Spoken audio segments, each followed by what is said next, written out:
नमस्कार, आप देख रहे हैं के न्यूज इंडिया और मैं हूं आपके साथ गरिमा वाजपेयी। खबर उत्तर प्रदेश की शुरुआत करते हैं। उससे पहले एक नजर आज की बड़ी खबरों की ओर। आज मोदी करेंगे अखिल भारतीय शिक्षा समागम का इनॉग्रेशन। पीएम श्री स्कीम की पहली किश्त करेंगे जारी। 14,500 पुराने स्कूलों को स्मार्ट बनाने का लक्ष्य। योगी मंत्रिमंडल विस्तार पर दिल्ली में मंथन। पूर्व मंत्रियों और विधायकों की लग सकती है लॉटरी। पार्टी में शामिल हुए नेताओं पर भी हुआ मंथन।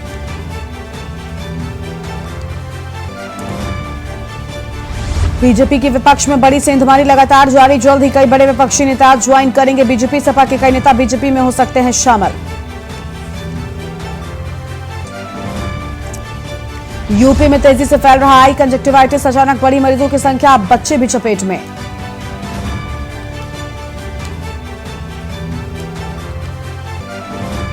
बुंदेलखंड एक्सप्रेस वे पर दोपहिया वाहनों को देना होगा टोल। न्यूनतम 5 तो वहीं अधिकतम 310 रुपए लगेगा टोल।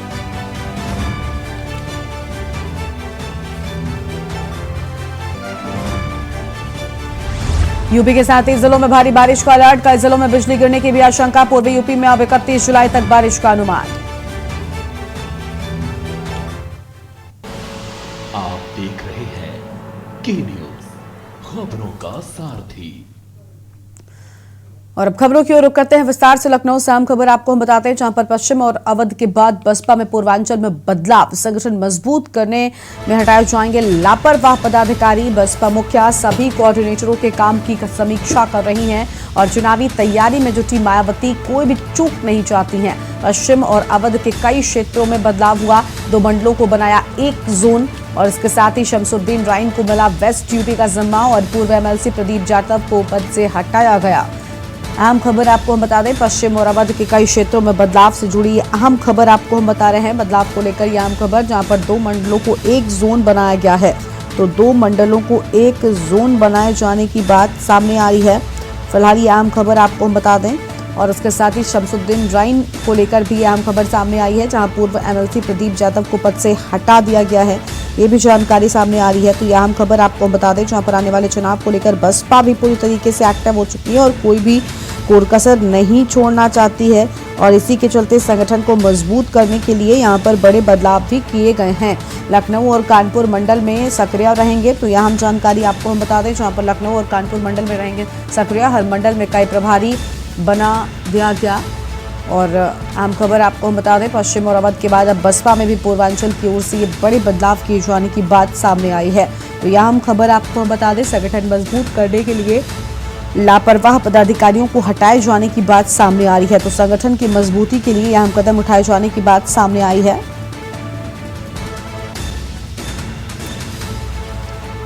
और हमारे साथ सतीश संगम जुड़ चुके हैं इसी खबर पर अधिक जानकारी के लिए। तो सतीश का रुख कर लेते। सतीश, आने वाले चुनाव को लेकर बसपा भी पूरी तरीके से एक्टिव हो चुकी है और अब हर मंडल में या कह सकते हैं कि खुद को मजबूत करने के लिए पूरी तरीके से कोशिश जारी है और मायावती कोई भी कोर कसर नहीं छोड़ना चाहती हैं आने वाले चुनाव को देखते हुए। बिल्कुल, देखिए कि उत्तर प्रदेश से 4 बार मुख्यमंत्री रही बसपा सुप्रीमो और अब लोकसभा चुनाव में इनकी ज्यादा सीटें आए, इसको लेकर पूरे प्रदेश की जो रणनीति है, खासकर पदाधिकारियों की या जो जिनको जिम्मेदारी दी गई है, और पिछले चुनाव में खास कुछ रिजल्ट नहीं रहा, तो ऐसे में निचले स्तर से लेकर ऊपरी स्तर तक कहीं न कहीं पार्टी के अंदर बदलाव करने का संकेत था और ये किया भी जा रहा है। पिछले समय हमने देखा कि पूर्वांचल क्षेत्र में भी कुछ बदलाव हुए थे, लेकिन अब बीएसपी सुप्रीमो पश्चिम और अवध क्षेत्र में बदलाव कर रही है, जिसमें साफ तौर से देखा जाए जो मेरठ मंडल के कोऑर्डिनेटर थे पूर्व एमएलसी प्रदीप जाटव को हटा दिया गया है और उनकी जगह कहीं न कहीं शमसुद्दीन राइन जो एक तरह से मुस्लिम समुदाय के अच्छे नेता माने जाते हैं, उनकी अच्छी पकड़ यूपी की जिम्मेदारी, वेस्ट की जिम्मेदारी दी गई है। इसके अलावा ये भी बताया गया है कि 2 मंडलों को एक साथ जोड़ा गया, यानी कि 2 मंडल के एक कोऑर्डिनेटर बनाए जाएंगे। ये कहने की चुनावी रणनीति पर एक तरह से अहम काम किया जाएगा। साफ तौर से संकेत है, इसको लेकर लगातार इनकी बैठकें भी हो रही है। हमने देखा कि एक दिल्ली में भी इनकी बैठकें हुई, हालांकि दिल्ली में अलग अलग प्रदेश की जो चुनाव होने वाले आने वाले में उसको लेकर बैठक हुई की थी। लेकिन खासकर उत्तर प्रदेश की राजनीति की बात करें तो बीएसपी ने साफ कर दिया है कि किसी के साथ इनका गठबंधन नहीं होगा। और आने वाले चुनाव में भी इस तरह की रणनीति बनाई गई है। लेकिन अब पार्टी को कैसे मजबूत किया जाए और जो खासकर लीडर है वो कैसे वोटर से कनेक्ट हो और अपने अपने बूथ स्तर पर पार्टी कैसे मजबूत करे, तो उस पर भी कहीं न कहीं चर्चा की जाइए। लेकिन एक बात और भी समझने जरूरी है कि बीएसपी का पिछले कई चुनाव में अगर देखा जाए तो कुछ खास रिजल्ट नहीं रहा है। ऐसे में बीएसपी पार्टी को एक तौर पर अगर देखा जाए तो कहीं न कहीं जो इनके लीडर थे, पुराने जो लीडर थे, वो कहीं न कहीं दूसरे पार्टियों में चले गए, नए लीडर नहीं। और सतीश देखिए, अहम ये भी है ना कि आमतौर पर पार्टी जो है वो चुनावों में इस तरीके के बदलाव करती है। चुनाव से पहले बैठकें शुरू हो जाती हैं या फिर आम लोगों को जिम्मेदारियां दिया जाना भी शुरू हो जाता है, लेकिन उसके पहले ये सारी चीजें नजर नहीं आती। क्या वोटर अब ऐसे में ठीक चुनाव से पहले कनेक्ट कर पाएगा पार्टी या फिर कार्यकर्ताओं के साथ? ये भी काफी अहम है। ये मुश्किल दौर है, क्योंकि आप देखिए कि जो लीडर अगर जमीनी स्तर पे नहीं उतर रहा तो कैसे लोग जानेंगे, उससे कैसे कनेक्ट होंगे। जो जेन्युइन मुद्दा होता है, खासकर हमने देखा कि अलग अलग पार्टियां जो विपक्ष की हैं वो कई सारे मुद्दों को लेकर मुखर हुई और आंदोलन भी की, तो उससे कहीं न कहीं जनता के अंदर एक संकेत जाता है कि वो हमारे मुद्दों को लेकर खड़े हैं। लेकिन बीएसपी के कोई भी लीडर, कोई पदाधिकारी या खुद बीएसपी सुप्रीमो भी ट्वीट के अलावा कुछ भी नहीं, इस तरह का चीजें नहीं है।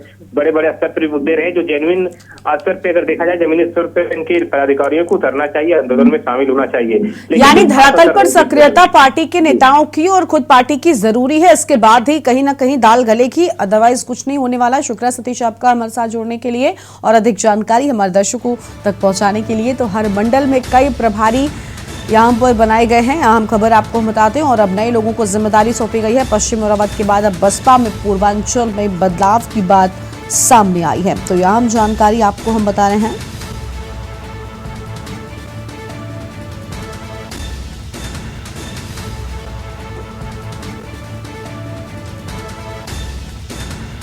तो चुनावी तैयारियों में मायावती कोई भी चूक नहीं चाहती हैं और चुनाव की तैयारियों को लेकर कोई भी चूक नहीं चाहती बीएसपी सुप्रीमो मायावती। आम जानकारी आपको हम बता रहे हैं और 2 मंडलों को एक जोन बनाया गया है, तो 2 मंडलों को बनाया एक जोन। आम खबर आपको हम बता दें और शमसुद्दीन राइन को मिला वेस्ट यूपी का जिम्मा, तो शमसुद्दीन राइन को वेस्ट यूपी का जिम्मा मिला है। पूर्व एमएलसी प्रदीप जाटव को पद से हटाया गया है, तो पूर्व एमएलसी प्रदीप जाटव को पद से हटाया गया। अहम खबर आपको हम बता दें और कई नए लोगों को जिम्मेदारी भी सौंपे जाने की बात सामने आई है।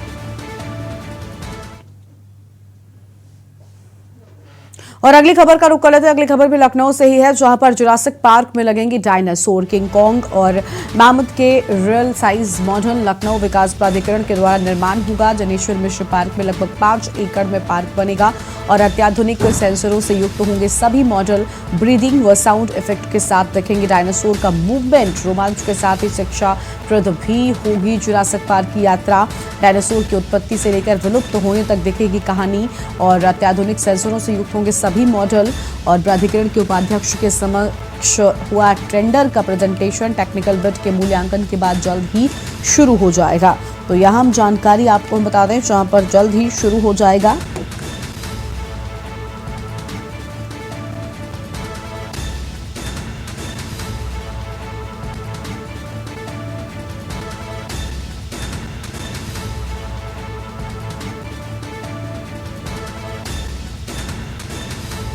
तो यहाँ हम खबर आपको हम बता रहे हैं, जहां पर प्राधिकरण के उपाध्यक्ष के समक्ष टेंडर का प्रेजेंटेशन हुआ।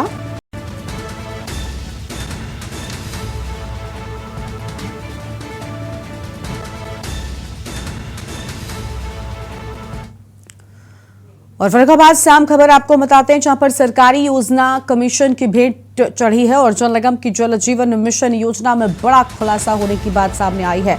800 करोड़ की परियोजना में हो रहा बंदरबाट। जल निगम के अधिकारी और ठेकेदार कर रहे बंदरबाट। पानी की टंकी बनाने में हो रहा सामग्री का प्रयोग, तो पानी की टंकी बनाने में सामग्री का प्रयोग हो रहा। फिलहाल ये अहम खबर आपको हम बता दें, जहां पर इन सभी चीजों को लेकर यह अहम खबर सामने आई है। और टंकी बनाने का काम 2 कार्यदायी संस्थाओं को सौंपे जाने की बात कही गई है। कंपनी ने काम एसएसजी क्रम वीवीआईपी को भेजा है और एसएसजी कंपनी पानी की टंकी बनाने का काम सौंपा ठेकेदारों को। एसएसजी के निर्माण कार्य में हो रहा घटिया सामग्री का प्रयोग, कमीशन खोरी के चलते करोड़ों की परियोजना को पलीता लगा है।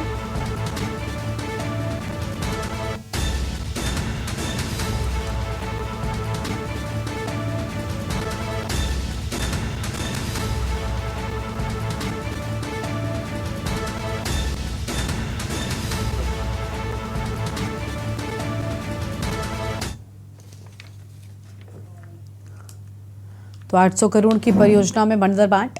नहीं, ये हम कैसे कह सकते हैं कि दूसरा काम कर रहा है, क्योंकि जब कॉन्ट्रैक्ट में ही पैसा उनके खाते में जा रहा है और कॉन्ट्रैक्ट जीवीपीआर ने और गजा बीटीएल ने लिया हुआ है, तो दूसरे आदमी का होने का कोई औचित्य नहीं है। बट ये हो सकता है कि वेंडर्स, विभिन्न वेंडर्स होते हैं जिनके द्वारा काम लिया जाता है, सप्लाई ली जाती है, वेंडर्स अलग हो सकते हैं।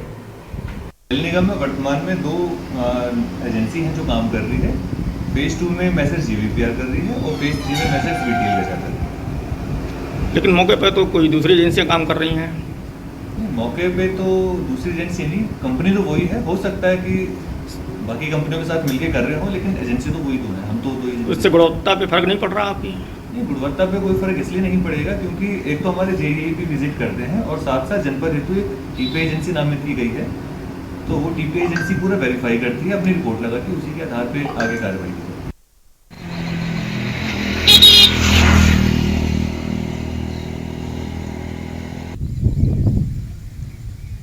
तो ऋषि, जल निगम की जल जीवन मिशन योजना में ये बड़ा खुलासा हुआ है जहां पर बंदर बांट की बात सामने आई है। क्या विस्तार से पूरी जानकारी है आपके पास? जल निगम ने जीवीपीआर कंपनी को काम दिया था, इसके बाद जीवीपीआर ने एसएसजी, क्रम और बीबीआईटी 3 कंपनियों को काम दे दिया। इन 3 कंपनियों में से एसएसजी ने छोटे छोटे वेंडरों को काम मिल दिया, इसलिए काम की गुणवत्ता लगातार गिरती चली गई और कमीशन खोरी की भेड़ चढ़ रही है ये परियोजना। इसमें लगातार घटिया निर्माण कार्य किया जा रहा है, सेमीड का प्रयोग हो रहा है, मानक के अनुसार काम। लेकिन ऋषि, जो जिम्मेदार लोग हैं, जो उच्चाधिकारी हैं, वो आंखें मूंदे क्यों बैठे हुए हैं? क्योंकि इस तरीके से यहाँ पर ये बड़ा नुकसान हो सकता है, बड़ा खतरा हो सकता है, और क्यों आखिर बंदर बांट हो रहा है पैसों का? जो जिम्मेदार है, क्या उनकी भी मिली भगत है? जिले का आलाधिकारी को इस पे बोलने को तैयार नहीं है, और जल निगम के जो साथी अभियंता ग्रामीण खुद ही स्वीकार कर रहे हैं। हो सकता है कि छोटे छोटे वेंडर मिलकर साथ में काम कर रहे हो, ये उन्होंने खुद ही स्वीकार किया है। इससे साफ जाहिर है कि जल निगम से मिली वजह से इसमें बंदरबांट किया जा रहा है 800 करोड़ रुपए योजना में। ठीक है, बहुत शुक्रिया ऋषि आपका अधिक जानकारी के लिए। तो ये आम खबर आपको हम बता दें जहां पर अहम जानकारी सामने आ रही है। जल निगम की जल जीवन मिशन योजना में बड़ा खुलासा होने की बात कही गई है। तो जल जीवन मिशन में बड़ा खुलासा होने की बात सामने आई है। 800 करोड़ की परियोजना में हो रहा बंदर बांट।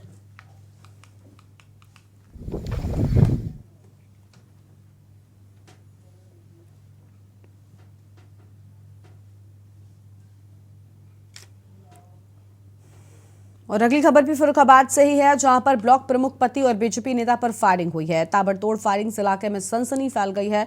ब्लॉक प्रमुख पति और भाजपा नेता कार से जा रहे थे घर। गांव मुबारकपुर के सामने 2 बाइकों पर आए 5 बदमाश भाजपा नेताओं के पर कई राउंड फायरिंग की है। फायरिंग में बाल बचे राजवीर राजपूत, रामकिशोर। फायरिंग की सूचना पर घटनास्थल पर पहुंचे थाना अध्यक्ष। मौके से 315 बोर के 4 खाली खोखे बरामद किए जाने की बात सामने आई है। और अचानक हुए हमले से ब्लॉक प्रमुख पति की कार क्षतिग्रस्त हो गई है। पुलिस पूरे मामले की जांच पड़ताल में जुटी हुई है।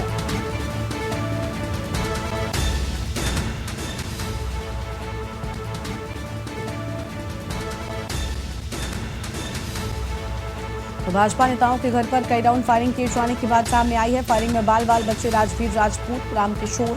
यह आम खबर आपको हम बता दें। और फायरिंग की सूचना पर घटनास्थल पर पहुंचे थाना अध्यक्ष। तो फायरिंग की सूचना पर घटनास्थल पर पहुंचे थाना अध्यक्ष। यह अहम जानकारी आपको हम बता दें।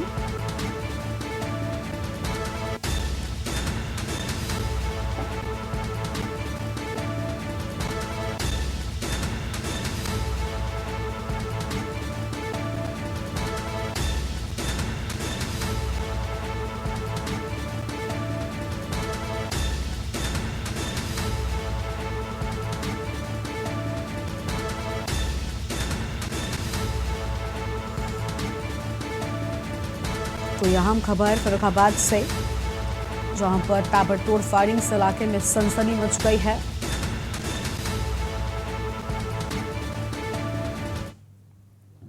अगली खबर मैनपुरी से है, जहां पर लेखपाल से मारपीट और कपड़े फाड़ने का वीडियो वायरल हो गया है। नवीन पड़ती जमीन की नाप को लेकर गया था लेखपाल अरविंद कुमार। दबंगों ने नवीन पड़ती की जमीन पर उगा ली थी फसल और नाप को पहुंचे लेखपाल को जमकर पीटा है। घटना में 4 लोगों के खिलाफ एफआईआर दर्ज की गई है। बीती 26 जुलाई का ये वायरल वीडियो बताया जाता है। थाना बरनाहल के नगला भोपाल रेडापुर का ये पूरा मामला बताया जा रहा है। तो रेडापुर का ये पूरा मामला है। आम खबर आपको बता दें, नाप को पहुंचे लेखपाल को जमकर पीटे जाने की बात सामने आई है। और घटना में 4 लोगों के खिलाफ एफआईआर दर्ज हुई है। अहम खबर आपको बता दें, घटना में 4 लोगों के खिलाफ एफआईआर दर्ज किए जाने के बाद बीती 26 जुलाई का ये वायरल वीडियो बताया जा रहा है। तो बीती 26 जुलाई का है ये पूरा वायरल वीडियो। थाना बरनाहल के नगला भोपाल बेड़ापुर का ये पूरा मामला बताया जा रहा है।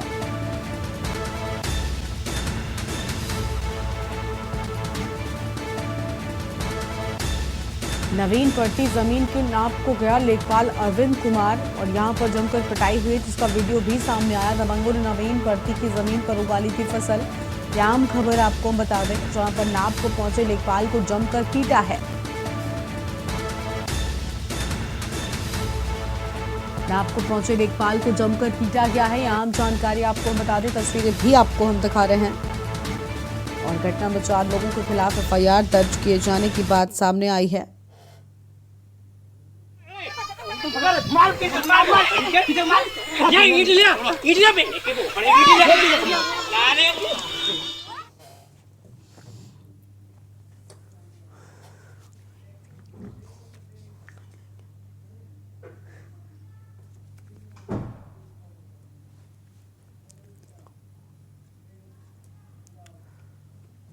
और एक ब्रेक के लिए पर रुकते हैं, जो लौटेंगे। आप देख रहे हैं के न्यूज, खबरों का सारथी। ब्रेक के बाद आप सभी का स्वागत है। घर बैठे लर्निंग ड्राइविंग लाइसेंस बनवाने की फेसलेस सुविधा लोगों के लिए परेशानी का सबब बन गई है। तकनीकी पेच के चलते रोजाना बड़ी संख्या में आवेदन रद्द हो रहे हैं, जिससे आवेदन भी घट गए हैं। आवेदन काम होने से लखनऊ आरटीओ को हर महीने लाखों रुपयों के राजस्व का नुकसान हो रहा है। तो वहीं परिवहन विभाग में शिकायतों का अंबार भी लग गया है। ड्राइविंग लाइसेंस के आवेदन की फेसलेस व्यवस्था 27 मई 2022 से लागू की गई थी।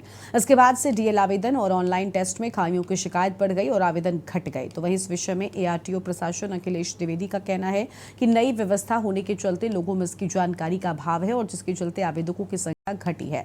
इससे राजस्व का नुकसान तो हो ही रहा है, साथ ही साथ लाइसेंस भी कम बन रहे हैं। इसके साथ ही एआरटीओ ने फेसलेस लर्निंग लाइसेंस बनाने की प्रक्रिया के बारे में विस्तार से जानकारी भी दी है।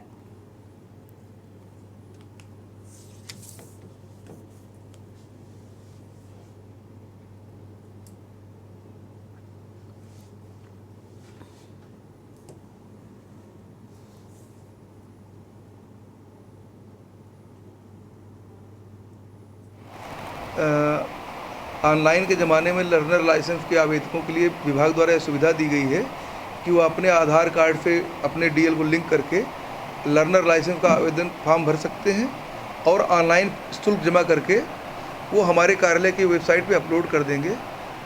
उसी दिन अथवा अगले दिन हमारे कार्यालय द्वारा उसका वेरिफिकेशन हो जाएगा। यदि उनके प्रपत्र ठीक रहेंगे तो हमारे यहाँ पे उनको एक मैसेज चला जाएगा जिसमें एक पिन पासवर्ड होगा। उसके द्वारा जब वो अपना मोबाइल या लेटर जो भी लैपटॉप किसी भी उस पर कंप्यूटर पर डालेंगे तो पहले 1-2 मिनट का ट्यूटोरियल खुलेगा, एक वीडियो क्लिप चलेगी। वीडियो क्लिप को देख लें। उसी वीडियो क्लिप से रिलेटेड एक क्वेश्चन पेपर खुलेगा जिसमें 15 क्वेश्चन आएंगे। संबंधित आवेदक को उनका ऑनलाइन ही अपने घर से बैठकर रात में जब भी मौका मिले, सुबह शाम दोपहर किसी भी समय, वो कहीं पर हो, उनको कार्यालय आने की आवश्यकता नहीं है। वो यहाँ पे हो, मुंबई में हो, अपने घर में हो, कहीं इवन दुबई हो, अमेरिका हो, कहीं हो, वहाँ से अपना वो ड्राइविंग टेस्ट दे सकते हैं। 15 क्वेश्चन पेपर में जो आएंगे उसमें 9 क्वेश्चन पास करते ही उनके पास पास का मैसेज पहुँच जाएगा।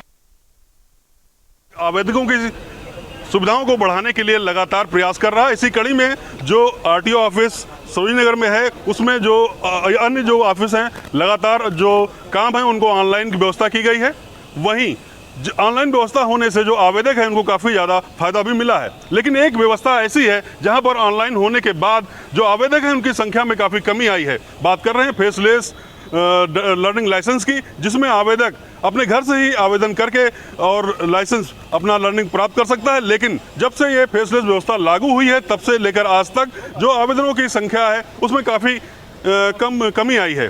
तो कहीं ना कहीं इसमें कोई ना कोई पेच फंसा हुआ है, जिसकी वजह से जो फेसलेस आवेदक हैं उनको परेशानी का सामना करना पड़ रहा है और लगातार आवेदकों की संख्या में कमी आ रही है। फर्रुखाबाद के फतेहगढ़ स्थित कलेक्ट्रेट सभागार में शांतिपूर्ण ताजिया जुलूस निकालने को लेकर जिलाधिकारी संजय कुमार सिंह की अध्यक्षता में पीस कमेटी की बैठक संपन्न हुई है। बैठक के दौरान जिलाधिकारी और पुलिस अधीक्षक ने संबंधित अधिकारियों को निर्देश देते हुए कहा कि जिस मार्ग से ताजिया निकलेंगे उस मार्ग को पहले से निरीक्षण कर देख लें। अगर पेड़ की छटाई करनी हो तो करा ली जाए और अगर तार नीचे या ढीले हैं तो उसको ठीक करा दिया जाए।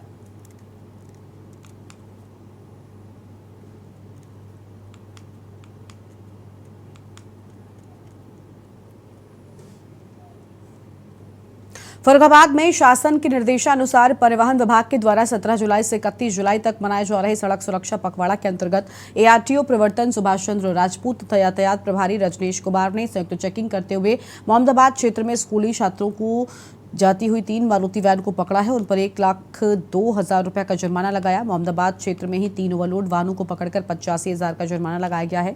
मार्ग पर चलने वाले वाहन विशेषकर ई रिक्शा, ऑटो रिक्शा की भी चेकिंग की गई और नाबालिगों द्वारा चलाए जाने पर पाते हुए उसे कादरी गेट थाने में सीज कर दिया गया। दूसरा रिक्शा चालक द्वारा मद्यपान कर वाहन चलाया जा रहा था, उसे भी थाना परिसर में खड़ा कर दिया गया।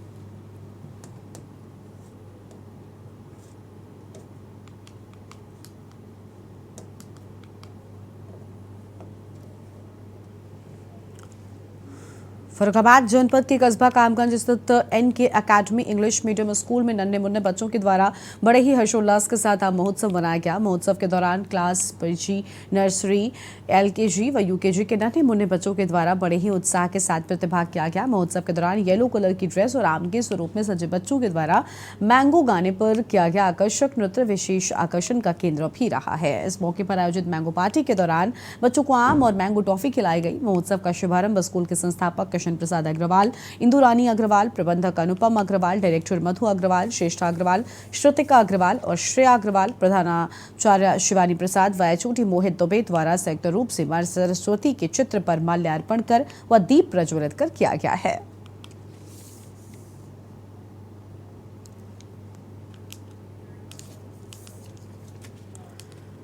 उत्तर प्रदेश